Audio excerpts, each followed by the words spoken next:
सरकार के पंजाब नंबर की गाड़ियों पर एंट्री टैक्स लगाने का विवाद अब बढ़ चुका है।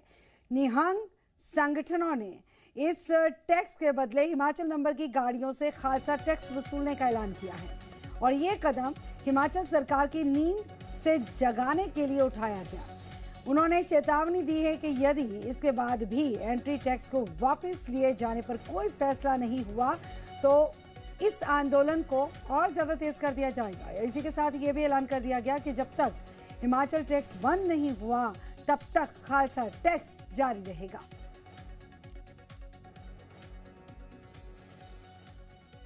ਜਿਹੜਾ ਖਾਲਸਾ ਟੋਲ ਲਗਾਇਆ ਸੀ ਸਰਬੱਤ ਦੇ ਭਲੇ ਲਈ ਉਹ ਅਸੀਂ ਪ੍ਰੈਕਟੀਕਲੀ ਇਹ ਕੀਤਾ ਕਿ ਅਸੀਂ ਇੱਕ ਦੇ ਭਾਈਚਾਰੇ ਦੀ ਜਿਹੜੀ ਸਾਂਝ ਹੈ ਉਹ ਖਰਾਬ ਨਹੀਂ ਕਰਨਾ ਚਾਹੁੰਦੇ ਸੀ, ਭਾਈਚਾਰੇ ਨੂੰ ਖਰਾਬ ਨਹੀਂ ਕਰਨਾ ਚਾਹੁੰਦੇ ਸੀਗੇ, ਮਾਹੌਲ ਵੀ ਖਰਾਬ ਕਰਨਾ ਨਹੀਂ ਚਾਹੁੰਦੇ ਸੀਗੇ ਔਰ ਜਿਹੜੇ ਅਸੀਂ ਪ੍ਰਯਟਕ ਆਉਂਦੇ ਜਾਂਦੇ ਉਹਨਾਂ ਨੂੰ ਵੀ ਅਸੀਂ ਜਿਹੜਾ ਪਰੇਸ਼ਾਨ ਨਹੀਂ ਕਰਨਾ ਚਾਹੁੰਦੇ ਸੀਗੇ। ਇਸ ਲਈ ਅਸੀਂ ਅੱਜ ਇੱਕ ਛੋਟਾ ਜਿਹਾ ਪ੍ਰੈਕਟੀਕਲੀ ਕੀਤਾ। ਹੋ ਸਕਦਾ ਆਉਣ ਵਾਲੇ ਟਾਈਮ 'ਚ ਅਸੀਂ ਇਹ ਜਿਹੜਾ ਟੋਲ ਹੈ ਇਹਨੂੰ ਲਗਾਤਾਰ ਜਾਰੀ ਕਰੀਏ। ਹਜੇ ਅਸੀਂ ਇਹ ਕੋਈ ਨਿਰਧਾਰਿਤ ਜਿਹੜੀ ਹੈ ਡੇਟ ਟਾਈਮ ਅਸੀਂ ਫਿਕਸ ਨਹੀਂ ਕੀਤਾ, ਉਹ ਅਸੀਂ मीडिया ਦੇ ਸਾਹਮਣੇ ਲੈ ਕੇ ਆਵਾਂਗੇ, मीडिया ਨੂੰ ਦੱਸਾਂਗੇ। हिमाचल प्रदेश पंजाब सीमा पर एंट्री टैक्स को लेकर एक बार फिर से तनाव देखा जा रहा है और हिमाचल की तरफ से बाहरी राज्यों की गाड़ियों पर लगाए गए टैक्स को लेकर पड़ोसी राज्य के लोग विरोध जताते हुए नजर आए हैं। हिमाचल बीजेपी ने भी टैक्स वापसी की मांग उठाई है। बीजेपी के विधायक रणधीर शर्मा ने यह कहा कि पहले 70 रुपए के टैक्स को 100 रुपए कर दिया गया था, जबकि मुख्यमंत्री ने इसे वापस लिए जाने के निर्देश दिया था। रणधीर शर्मा ने यह भी कहा कि सरकार को इस टैक्स को हटाने की दिशा में कदम उठाना चाहिए।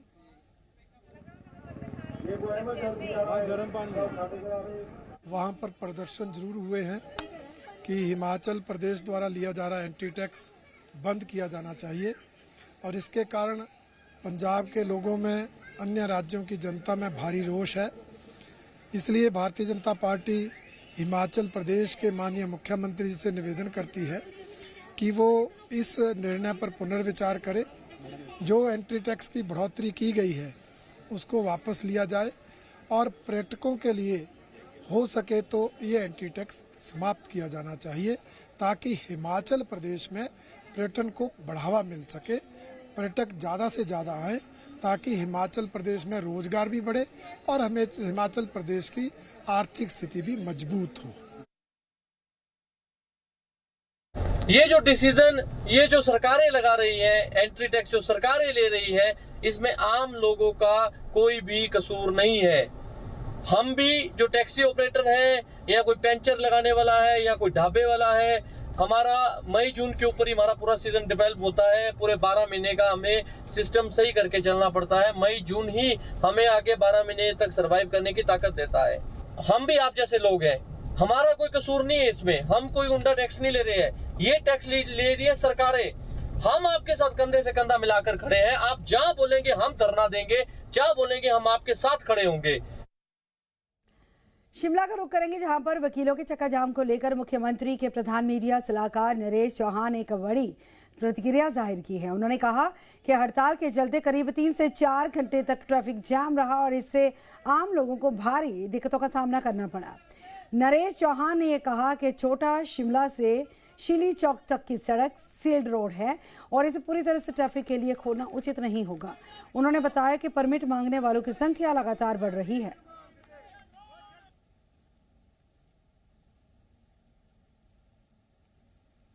पुलिस का जो काम है वो ठीक है कि ये एकदम हो गया, बिना किसी नोटिस के, बिना किसी वार्निंग के, बिना किसी कंटिन्यू एजिटेशन के। एकदम वकील लोग जो है अपने बार रजिस्ट्रेशन से आए और सीधे सड़क पे आ गए। तो ये ठीक है कि हमारी साफ तौर पे, जैसा मैंने जिक्र किया, कोई भी नहीं चाहता कि बिना वजह टकराव हो जाए। पुलिस ने अगर किसी बात के टकराव को टालने का प्रयास किया उसमें कोई गलती नहीं है, लेकिन आपका प्रश्न भी वाजिब है कि जहां पर कानून का सवाल है वहां सबके ऊपर लागू होना चाहिए। अब बात करेंगे हिमाचल प्रदेश के सरकारी मेडिकल कॉलेजेस में नियुक्त होने वाले नए सहायक प्रोफेसरों के लिए छुट्टियों का नया फॉर्मूला लागू किया गया है। इससे 1 अप्रैल 2026 या इसके बाद नियुक्त होने वाले मेडिकल शिक्षकों के लिए समर और विंटर वेकेशन का एक नया शेड्यूल तैयार किया गया। जिसके तहत उन्हें साल भर में कुल 35 दिन का अवकाश मिलेगा और ये अवकाश परीक्षा ड्यूटी, निरीक्षण कॉन्फ्रेंस और अन्य विश्वविद्यालय जैसे संस्थानों में शैक्षणिक गतिविधियों या राज्य से बाहर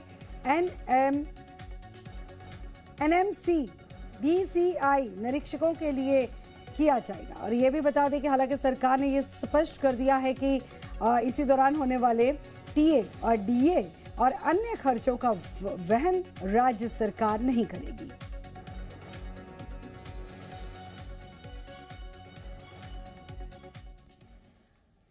नूरपुर में आवारा कुत्तों का आतंक देखने को मिला। होमगार्ड जवान पर एक झुंड ने हमला कर दिया।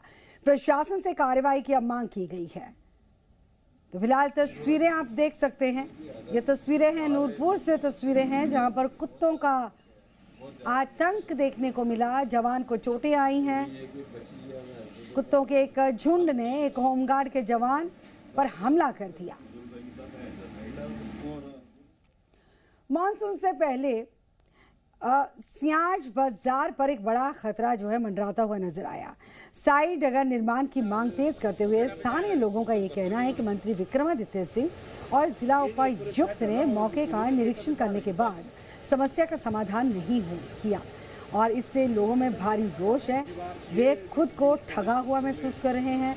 लोगों ने चेतावनी दी है कि अगर मॉनसून से पहले डंगे का स्थायी निर्माण नहीं किया गया तो आयुर्वेदिक अस्पताल, पंचायत घर, मां शैलपुत्री मंदिर, प्राइमरी स्कूल के समेत पूरे बाजार को भारी नुकसान झेलना पड़ सकता है। स्थानीय लोगों ने प्रशासन से जल्द कार्रवाई की मांग की है।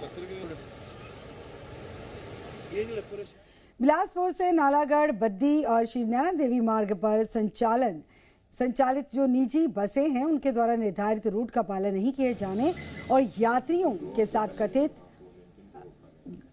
दुर्व्यवहार किए जाने का मामला सामने आया और इसी संबंध में स्थानीय ग्रामीणों ने उपायुक्त बिलासपुर राहुल कुमार को ज्ञापन सौंपकर कार्रवाई की मांग की है। वहीं पर ग्रामीणों ने इल्जाम लगाया कि कई निजी बसें अपने निर्धारित रूट पर नहीं चलती हैं, जिससे स्कूल कॉलेज जाने वाले विद्यार्थियों, नौकरी पेशा लोगों को तथा स्थानीय बुजुर्गों और महिलाओं को भारी परेशानी का सामना करना पड़ रहा है। मातृशक्ति हमारी बहनें कुछ कल्लर, शड़ोल और कोटपुरा की तरफ से भी लोग हमारे साथ आए हुए हैं। बड़ा ही एक गंभीर विषय है प्राइवेट बसों को लेकर के, जो अवैध रूप से 4 लेन से चल रही हैं। बहुत सी बार इनके प्राइवेट बसों के जो स्टाफ हैं उन्होंने हमारी मातृशक्ति के साथ और बुजुर्गों के साथ वो बदतमीजी से पेश आते हैं। नौनी चौक पे वो जैसे ही पहुंचते हैं वहां पे वो बाजू से पकड़ के नीचे उतार देते हैं बस से और बोलते हैं कि हमें 4 लेन से जाना है।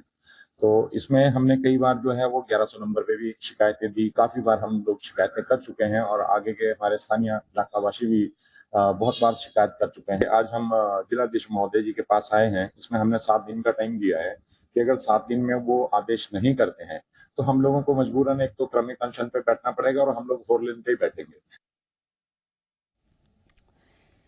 हिमाचल प्रदेश स्कूल शिक्षा विभाग में शारीरिक शिक्षकों के 355 पदों के प्रदेश में बेंच वाइज भर्ती के तहत जिला हमीरपुर में 18 पद भरे जा रहे हैं। इन पदों के लिए प्रारंभिक शिक्षा उपनिदेशक कार्यालय हमीरपुर में 3 और 4 जून को साक्षात्कार आयोजित किए जा रहे हैं और भर्ती प्रक्रिया में बड़ी संख्या में अभ्यर्थी भाग ले रहे हैं।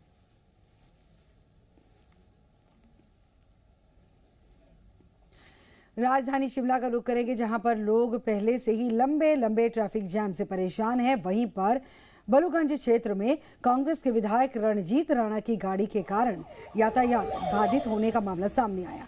इल्जाम है कि विधायक की गाड़ी सड़क पर खड़ी रहने से जैम की स्थिति पैदा हुई, जिससे आम लोगों को काफ़ी दिक्कतों का सामना करना पड़ा।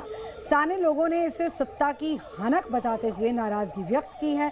लोगों का ये कहना है कि आम जनता ट्रैफिक नियमों का पालन करे और जनप्रतिनिधियों के लिए अलग व्यवस्था हो, ये दोहरे मापदंड को दर्शाता है।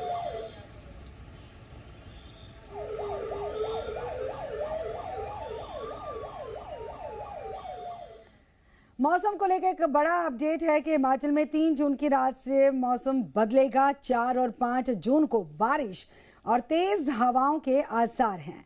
मई महीने में सामान्य से 20% कम बारिश दर्ज की गई। कई जिलों में हीट वेव और ओलावृष्टि का असर है। 24 घंटों के दौरान चंबा, कांगड़ा, कुल्लू, मंडी, सोलन और सिरमौर जिलों में हल्की से मध्यम बारिश हुई। वहीं पर कांगड़ा, चंबा, मंडी, शिमला, सोलन और सिरमौर में गरज और चमक की गतिविधियां भी दर्ज की गई।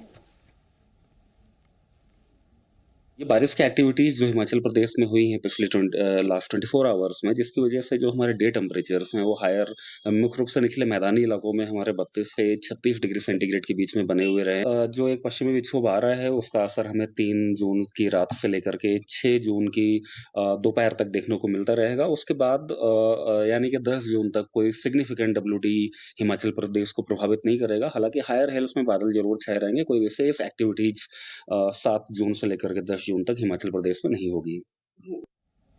देश की सबसे लंबी मोटरेबल टनल अटल टनल रोहतांग आज सिर्फ सामरिक दृष्टि से ही नहीं बल्कि पर्यटन के लिहाज से भी देश के सबसे व्यस्त पर्वतीय मार्गों में शामिल हो चुकी है। साल 2020 में शुरू हुई इस 9.2 किलोमीटर लंबी टनल पर लगातार बढ़ते ट्रैफिक दबाव ने सुरक्षा और आपदा प्रबंधन को लेकर नई चुनौतियां खड़ी कर दी हैं।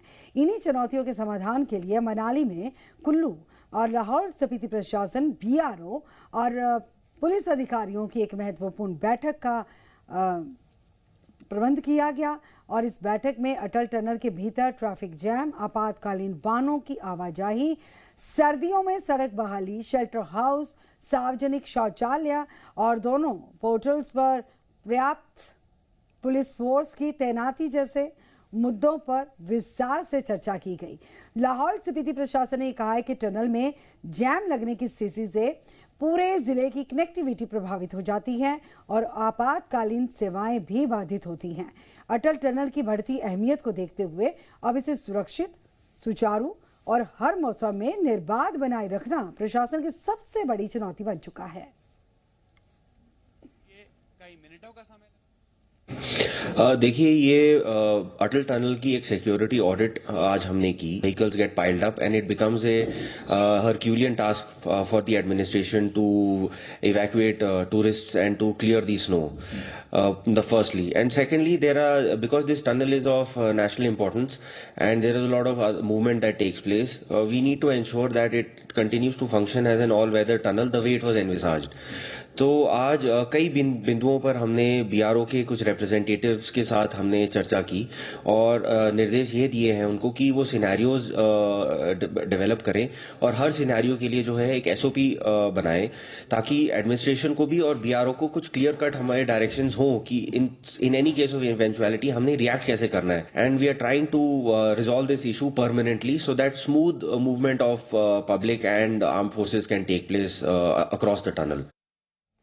हिमाचल प्रदेश के प्रसिद्ध पर्यटन स्थली मनाली की अगर बात की जाए तो एक बार फिर से मौसम ने करवट बदल ली है। मनाली में इस समय रुक रुक कर बारिश का दौर जारी है जिससे पूरे शहर का मौसम सुहावना हो गया। बारिश के बाद मनाली की वादियां और आसपास के पहाड़ बेहद खूबसूरत नजर आ रहे हैं। मौसम विभाग के अनुसार अगले 24 घंटों तक मनाली और आसपास के क्षेत्रों में मौसम का यही रुख बना रह सकता है। बारिश के चलते अधिकतम और न्यूनतम तापमान में करीब 5 से 6 डिग्री सेल्सियस की गिरावट दर्ज की गई। जहां मैदानी इलाकों में लोग गर्मी से बेहाल हैं, वहीं पर मनाली में मौसम एक बार फिर से ठंडा और खुशनुमा हो गया।